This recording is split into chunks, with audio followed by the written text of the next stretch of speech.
So, hi Peyton. We have a program called Life Cycle Extension where we try to actually gather many of the best practices that are centered around running vertical market software companies. And I think one of the challenges is actually making sense of the many challenges on the technical side that are happening. Beyond the diversification of the job skills from DevOps to UI, UX, and so on, it's also the multitude of new frameworks that can be quite difficult to master for a company that's focused on a vertical market and a product and the customers. And I know you kind of managed to let go of some of the of your products, so others take care of the technical part of it. So you're focused on the customers. Can you explain your vision behind that? Yeah, being in the vertical market space for as long as we have over 20 years in this particular market with all that development time. And back in the early days, you were able to have a developer really be able to do everything, right? You had a small staff. They could know all the technology stack, top to bottom. But as you know now, it's nearly impossible to have anybody have that much knowledge. DevOps is its own thing. That, in the old days, it was the same developer that was doing code, wrote your installer, pushed software out, and now everything's become specialized. And I just felt that it's impossible to run your business while you're learning all these new technologies. You've almost got to take time out to go do the new stuff, right? And so that's why we were looking for a partner that could take over the cutting edge technology stack portions that we just have no experience with, and take over really the project, and we're just there to do the domain knowledge support that we have all the years of experience with. Weren't you afraid that somehow it will put you in risk of, managing your product in case you outsource basically all the technical part? Yeah, I mean, there is a certain amount of potential risk there, but I think that has to be mitigated by the partner you choose. It really, the ones that I've seen go bad are where you don't really choose the right partner and you don't go all in. You kind of hedge your bet a little bit, right? And so you try and keep some of the technology in-house rather than going all of it out. And I don't think those situations really ever are successful. I've seen plenty fail with other companies, and we didn't want to make that same mistake. Do you make any difference between, for instance, core products or maybe niche products or maybe new initiatives in which you would kind of... Yeah, there's some differences. The first things that we reached out on were actually new products. So we had an add-on to our existing product that was a mobile app that we needed developed. And then second was a new initiative, brand new product, complete greenfield, no backwards compatibility to deal with. And so those were our first two trials, and that gave us a bunch of knowledge of what's the best way to work with an outside partner, what's the give and take, what's the regular cadence of meetings to keep everything flowing. And then also how much time, I think the one thing that we underestimated was how much time we needed to spend up front on domain transfer. Right. Because you can't produce good software if you don't truly understand the use cases and the domain that it's going to run in. Do you have any kind of recommendations in handling that for? Well, I think what you kind of have to think about is, because sometimes I think we forget how much we do know about the industry. And so it's almost like pretend you're trying to explain the business to a child, right? It's like if you're going to that level, you're going to remember the little things that you wouldn't necessarily, if you're talking to somebody in the industry, there's some shared knowledge, right?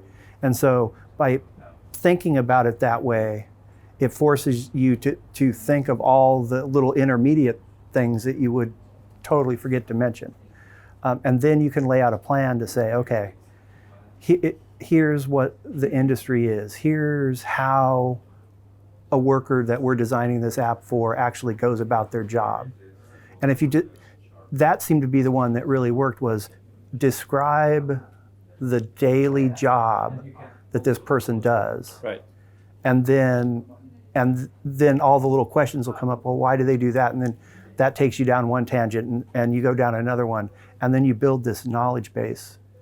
And then once that happens, then the designs and everything starts rolling. Because in many regards, the technology part is the easier part. It's writing software that actually meets the needs is the hard part. Right. So from this perspective, do you think that certain skills in the team set that you're working with become very important, for instance? Because I would imagine like not being able to have a full handle over the technology will make you think only in terms of, okay, use cases and so on. So basically you're not entirely certain how the other partner will envision the product. Of course, you can end up working on prototypes and UX and so on. So you can have kind of an iterations and grow that. But I would imagine that it's a different process if you are not tied into the technology side as if you're fully focused on technology and you're also thinking in terms of solutions and so on. Right. Yeah, I actually think in some ways the designs that we've come up with are better than the ones we would have done if we'd been doing it ourselves as the full stack, right? Because we're not so focused on thinking about, I'm laying some UX out, but I'm also in the back of my head thinking about how does that wire up on the technology side, right? Well, for us, that's in this scenario, it's almost like a black box. I don't care what's back there. So it really allows us to spend more time on the design and making sure that we're coming up with a product that meets the end user's needs. So from this perspective, I think you're kind of ahead of the pack in the sense that you're already focused only on customers and on business. This added focus, did it enable you to do something else? I know you're actually expanding to kind of new markets or segments. Right. In our vertical, we have a lot of consolidation, and so all of our customers are going into new lines of business. And so we're basically trying to follow where they're going. And so we need new apps for different things that never would have come up before. And we also now have started a modernization project, so it's not all greenfield development. So we've got that new project going, and that's a different model because now we don't worry about so much the technology, but we're focused on making sure that the new front end and modernization makes it so much easier to use the software. Well, you're mentioning that you're not focused that much on technology, but actually this is the second or third hackathon you're actually present here. And if I remember correctly, all the time there were quite some technology innovations that you were working on. Yeah, we've done an image processing app where it will identify objects and then come up with an inventory of what's in the apartment or house. We did another AI project with a chatbot. So an end user could send a text message in and say, where's my stuff or what's my bill this month? And it would automatically come back with the answers. So you're right. It's like we kind of transitioned. We're not a day-to-day technology company, and we're not in the trenches slugging it out. But it allows us to think more of the big picture and can see these little side projects that maybe are going to be a big win for our customers and drive revenue for our company. From this perspective, do you think that the major driver, at least for your situation? Is it competition, or is the ability to do new things that would enable your customers to actually get things easier done? Or yeah, I think there's a mix in that regard, because always you have to keep an eye on the competition to know what they're doing, and if they have some new whiz-bang thing, you've got to try and account for that with your software.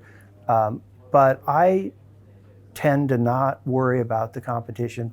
I think as much as other companies that I've dealt with in the past, I basically work under the assumption that if we do our job well, the customers are going to stay with us and we're going to get new customers. right. So, if we are getting back to the subject of having the responsibility split, you focusing on customers and domain, and letting somebody else focus on the technology side, what would be the ideal technology supplier for you? One that understands the now technology, but also has a decent grasp of what's potentially coming in the future. Because you might be an expert in now, but you might do something in a way that's going to hamper you 18 months down the road when some new technology comes into play. And so from the tech side, that's what I look at. The other side is just how well we can communicate and just the interactions between the teams. I think one of the things we've done well and have had good success with is bringing a mix of people together, because it's not just one project manager who's always talking to the team on this side. We'll bring in domain experts, maybe from support or from sales, and have a mix on our side to say, here's the problems we're having. Like on the modernization project, we took a look at, okay, here's our product now. The back-end business logic isn't really going to change or swap out, but what causes people pain points here, and then work together to try and come up with a design that says, oh, this is going to be way easier to use, but still have all this complex functionality that we've built out through all these years. So I think it's just the communication and then having a real understanding of the technology, but even kind of a crystal ball a little bit to say what's coming in the future.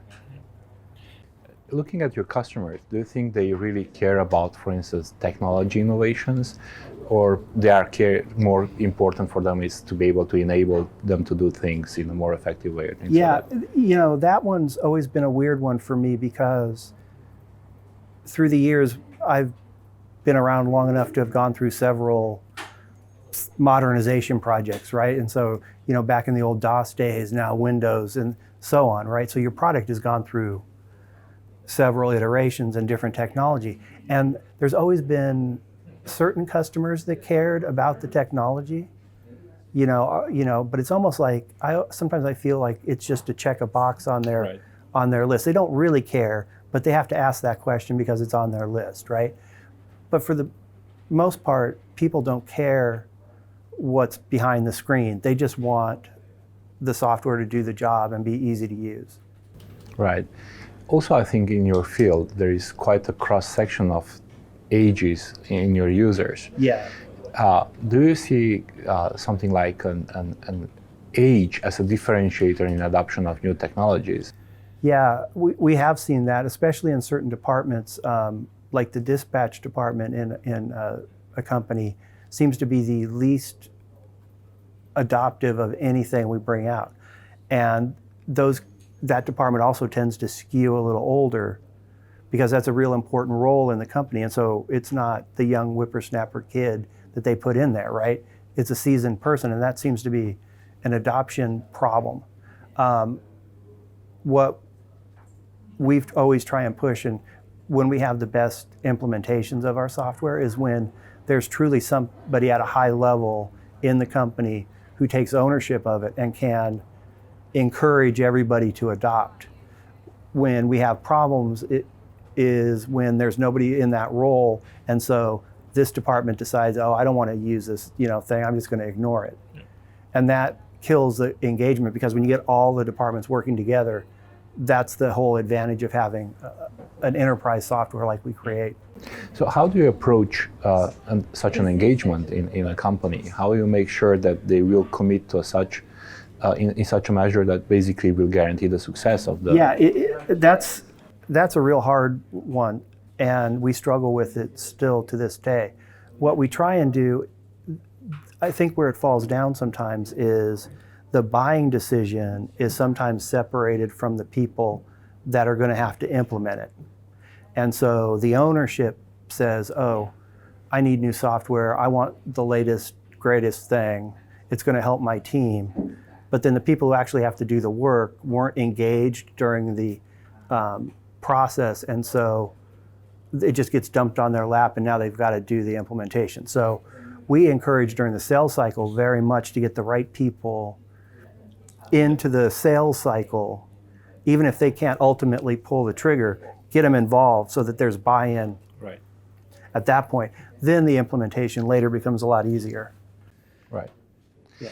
Also, so considering that you had a new initiative on mobile application, many times the expectation is that, well, if I have a new mobile application, customers will just jump on it and will take it away. How did you engage with the customers so you made sure that by the time the application is ready, they are also prepared to take it? Because otherwise, I think there is kind of a dead period. Yeah. Yeah, and we had the our customers actually have a busy season.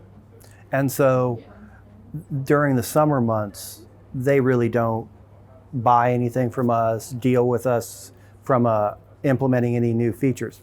So when our app came out, we hit right at the beginning of busy season. And so we unfortunately had like a 3-month dead period where we weren't going to sell it. But what we tried to do and did a lot of was, as soon as we had wireframes, it's like, and with the Envision product having way beyond wireframes, it's almost like a clickable prototype, right? And so we could go to customers and say, okay, pretend you're really out there, go through this thing, does it feel right? And so we made some adjustments along the way.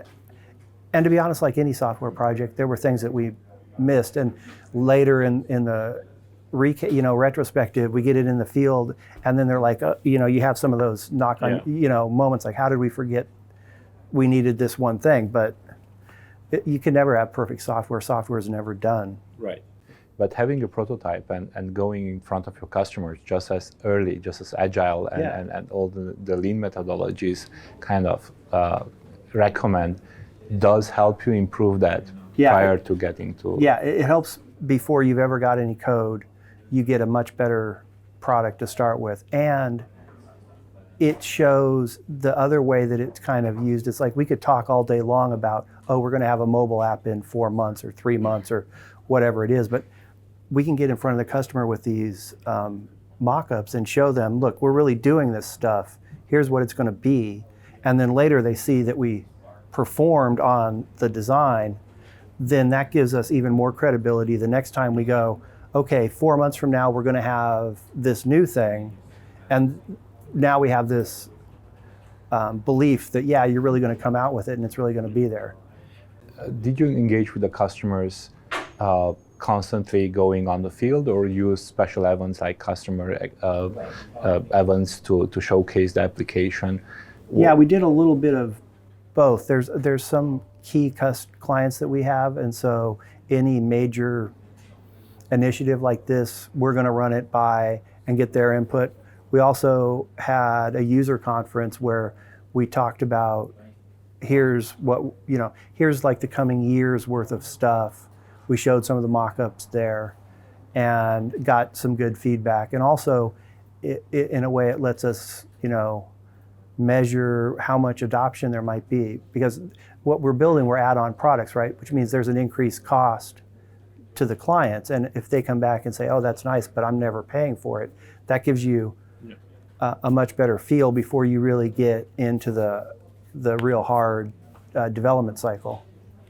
What do you think will be the kind of major challenges for vertical market software companies in the upcoming 5-10 years? Well, the big thing we've seen, and I worry about is, one, you're a vertical market software, so you're tied to your vertical market. And so if it's anything at all related to financial markets, there's all kinds of variables that could really hamper your clients. And so there could be a 3-year period where you aren't selling anything because they're just hanging on themselves. So that I worry about. The other thing I worry about is it seems like the venture capital field just thinks that there's magic money to be made in vertical market software. And so they'll throw money at a startup, blow through a lot of money, but then they end up with a pretty snazzy looking product that starts stealing customers, maybe your low ones at the beginning. But if they can hang on long enough, they could turn out to be a real threat long term. Talking about startups, do you think that or do you see any patterns in which actually a niche product, something that's maybe not core to your domain, enters the market and this slowly chips away from your potential? Do you see any kind of disruption pattern like this? Yeah, we actually, one of our now largest competitors started out that way.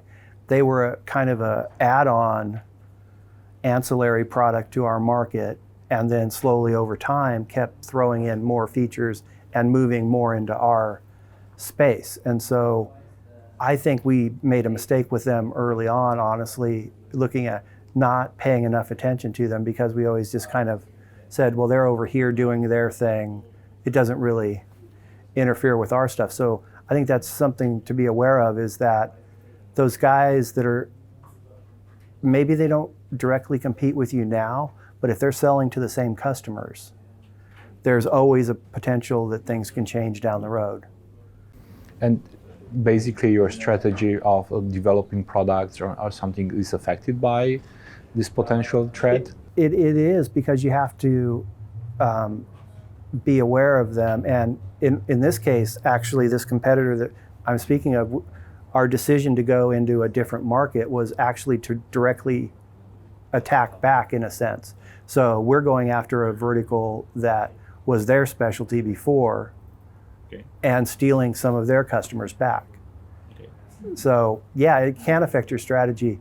And we're lucky to be in a position where financially we were able to invest in the new initiative to go after that market where maybe, not all vertical market companies are.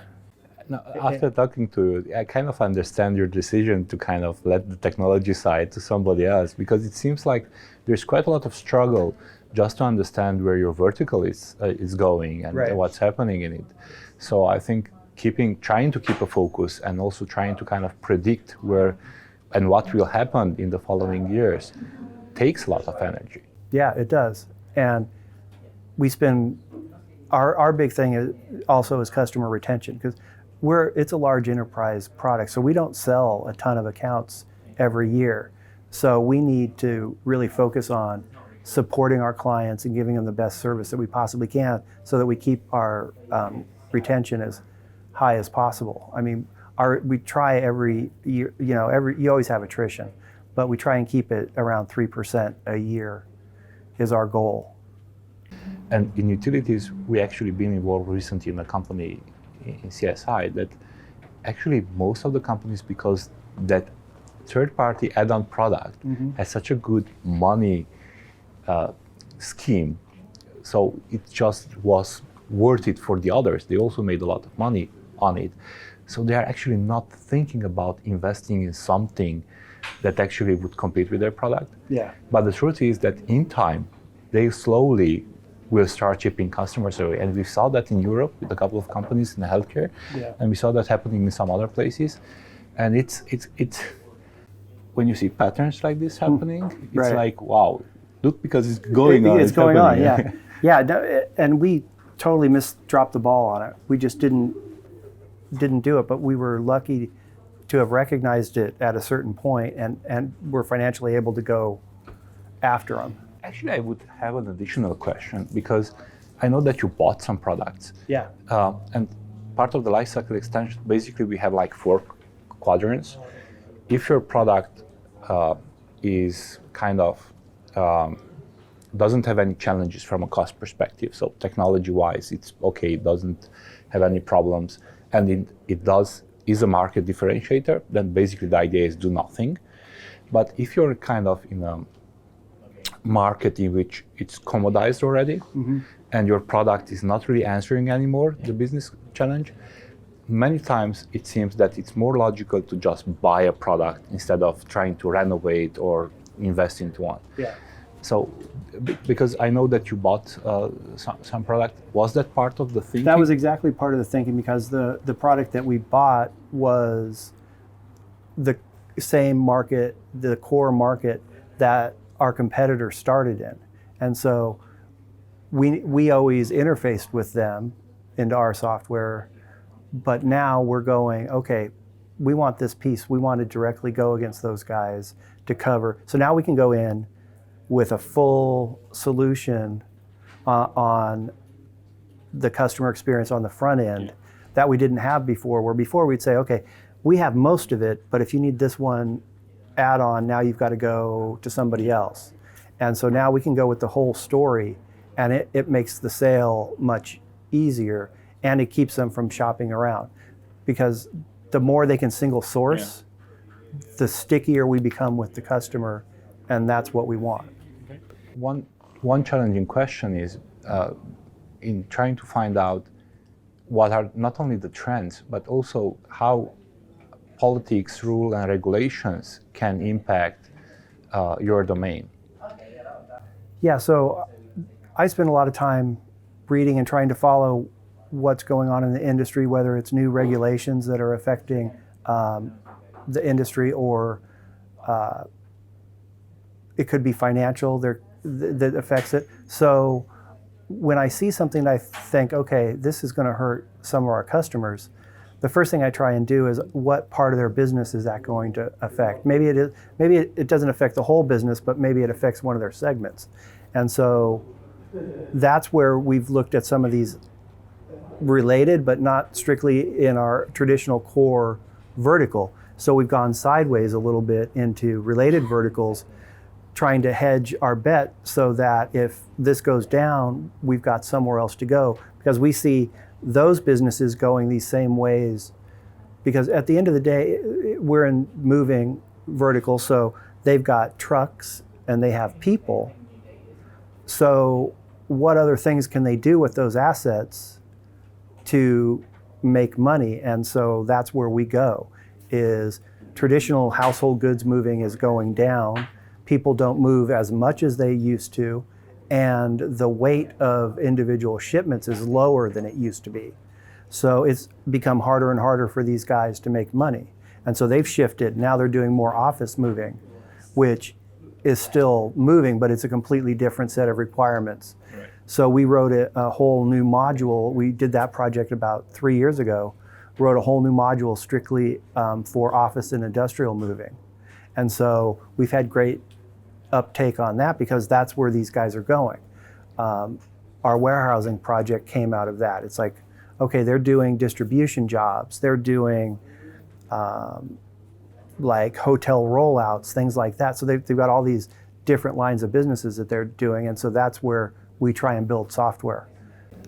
Do you have some favorite customers, something like early adopters that are always feeling the trends? Yeah. And so, yeah, we do have a set of core customers that we kind of rely on to say, you know, here's maybe you should be going this way, or here's what we're seeing over here. And we spend, I think we meet with them every 3 months. We'll do a conference call as a group, and just, you know, we show, here's the recent stuff we've been doing, here's what we're thinking about doing. And then we get feedback and say, okay, are we on the right path? You know, it seems that there is a lot of trust in this type of relationship. How you cultivate that trust? Yeah, it takes time, because a new customer isn't going to, just like everybody else, they're not going to get on the line and share. The one thing about our industry, our vertical, is that pretty much all these guys know everybody else. It's kind of a very family, not real family, but almost like a family environment where they all know each other. They know what everybody's doing. And so there's not as much of a reluctancy to share little bits of information, particularly because they're in a lot of cases, they're distributed geographically, right? So it doesn't matter if this guy steals your idea because he's on the other side of the country and it isn't going to affect me. So yeah, so we do have a core set of customers that are willing to work together to push us along with the software. And it tends to be ones that have been around for a few years. They know, if we say we are going to have this release at the X date, we always meet that, and then they build up trust. We also get input just more generally speaking. So we have user forums, we have a user voice suggestion stuff, and people are always voting on what they want the new features to be, or and everybody's invited, or? Everybody who's all customers, and not just all customers, all employees of all the customers are invited to join the forum and can put in ideas. And then we made a decision that every person who's a member of the forum can have 5 votes. And so you want things done, you pick your top 5. And then we look at that. Obviously, we have a roadmap of things we want to do, but we also look at that and say, okay, this one's kind of floated to the top. Let's grab that one and do it. And so then we change the status on the forum to it's now in development. Okay. So they get the feedback that says, oh, we're actually paying attention to the board. And then once it's done, if you voted for that, your vote becomes free again, and now you can move it. Nice. Yeah, so it's actually worked out really well. And I'm wondering in what way would a manager or a financially driven operations guy be able to kind of steer a company without actually having that in-depth knowledge of the customer base, for you to create a roadmap of the product for the next year probably wouldn't be a problem. Right. You know exactly who your customers are and so on. But I can't figure an operations guy or a financial driven guy who has no knowledge of the domain, how would ever be able to lead or steer a company? Yeah, it would vertical be, market company. Yeah, it would be really hard. I came from the dev side, so I spent years as a developer, but you pick up all the domain knowledge and spent a lot of time at customer sites dealing directly with the customers to learn, okay, this is what they're doing. So that having that knowledge, you're right. Now that I'm running the business, I struggle with the financial side, but right. I think that's the easier one to figure out. I've got a good handle on the domain, and I have a good handle on the dev process. And so figuring out the balance sheet's not that difficult, right? Yeah. Of course, every accountant who might see this is going to be mad at me. Yeah, I know. But I think staying close to the customer, creating that trust and bond, because I would imagine the fact that they have a saying in the roadmap of your product, knowing that their voice matters, and actually knowing that each individual's voice matters, I think creates a kind of special relationship. Yeah, I think it really helps. And again, we use that phrase sticky, but it makes changing software a really daunting thing. Even if there's another product that was feature complete, maybe it's cheaper but does almost as good a job, whatever.